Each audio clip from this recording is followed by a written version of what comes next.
Now we are going to an important concept. That's important concept of real analysis, which is known as uniform continuity. We know what's the continuity of a function. So the uniform continuity means, so how to define the uniform continuity? Letter A is a part of. If you define a function f from A to 1,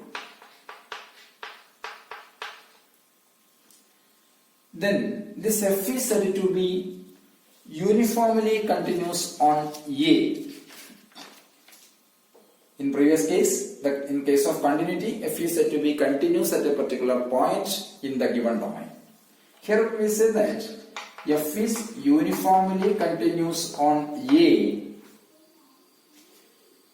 if for all x comma or s for all x comma u or x comma y, whatever may be, x comma y presents in A such that modulus of x minus y less than delta of epsilon, such that modulus of f of x minus f of y strictly less than epsilon.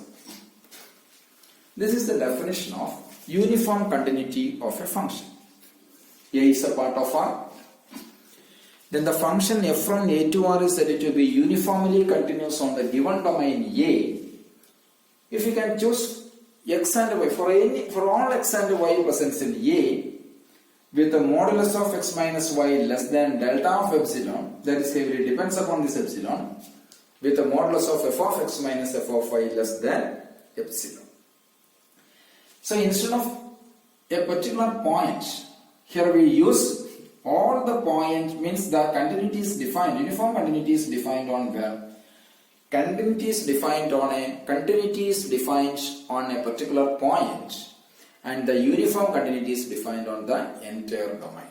For all x comma y fall in E, with a modulus of x minus y less than delta of epsilon with mod f of x minus f of y less than epsilon.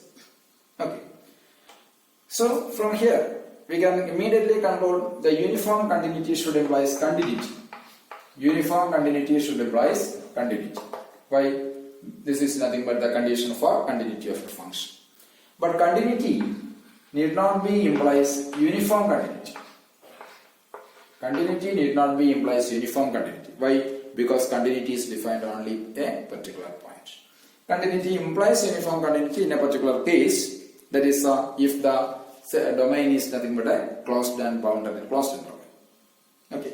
So in general case, uniform continuity always implies continuity, but continuity need not be implies, means its reverse inclusion need not be true. Continuity need not be implies uniform continuity. Agree? So,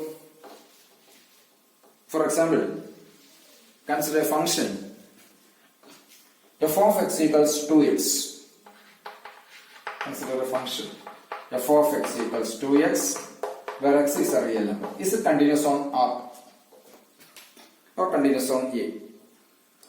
F of x equals 2x. F is from R to R. F is from R to R. Is f is uniformly continuous on R by this definition. So for what about modulus of f of x minus f of y equals 2 into modulus of x minus y, mod 2x minus 2y, 2 into modulus of x minus y. If mod x minus y less than that, if mod x minus y less than that, and put a delta equals some epsilon by 2. Okay. So what about a modulus of f of x minus f of y equals 2 into mod x minus y less than delta, strictly less than 2 into delta by mod x minus y less than delta. But actually what is delta? Equals 2 into epsilon by 2 equals epsilon. So when mod x minus y less than delta for all x comma y fall in R, for all x comma y fall in R, with the mod f of x minus f of y strictly less than epsilon, then clearly f of x equals to x is uniformly continuous on R. If mod x minus y less than delta, then mod f of x minus f of y less than epsilon, then by this definition, f is or f of x equals to x is uniformly continuous on the given domain R. Okay. Now, let us consider another interesting example. That is, consider f of x equals 1 by x. Yes, instead of, in previous case, instead of 2x, there is kx. So f of x equals 1 by x, where x of all n, set of all R with x greater than 0. X greater than 0. X is a real number, means x is a positive real number. F of x equals 1 by x, where x is a positive real number. What about the uniform continuity of this function? What's your conclusion or what's your remarks about the uniform continuity of this function? How to discuss this one?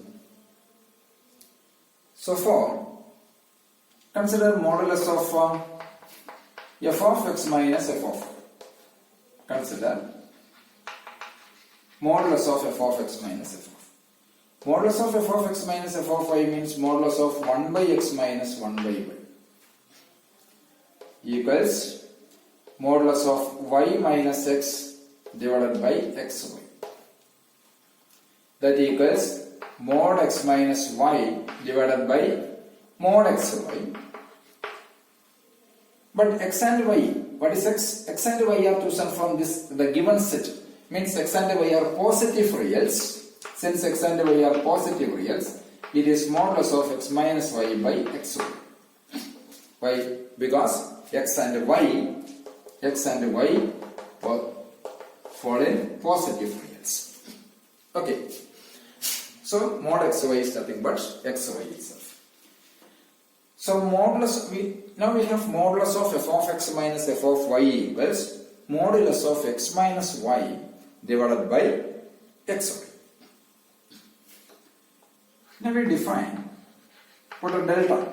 Delta equals minimum of y by 2 and y square by 2 into epsilon. You can choose delta as in this way. Delta equals minimum of y by 2 and y square by 2 into epsilon. Means delta less than or equals y by 2 and delta less than or equals y square by 2 into epsilon. Okay. If mod x minus y less than delta,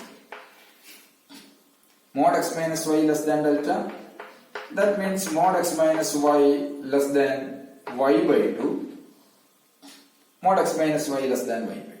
Why? Because delta less than y by 2. Mod x minus y less than y by 2 means it is minus y by 2 less than x minus y less than y by 2. That implies y by 2 less than x less than 3 by 2. So y by 2 less than x. Consider the first inequality. Consider y by 2 less than x. Y by 2 less than x means it is 2 by y greater than 1 by x or greater than 2 by 3y. Consider this one. 2 by y greater than 1 by x or 1 by this. This means 1 by x less than 1 by x less than 2 by. Okay. Now consider for 1 by x less than 2 by y, what is modulus of f of x minus f of y?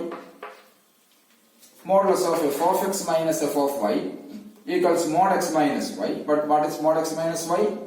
Strictly less than delta. So it is strictly less than delta by xy by delta by xy.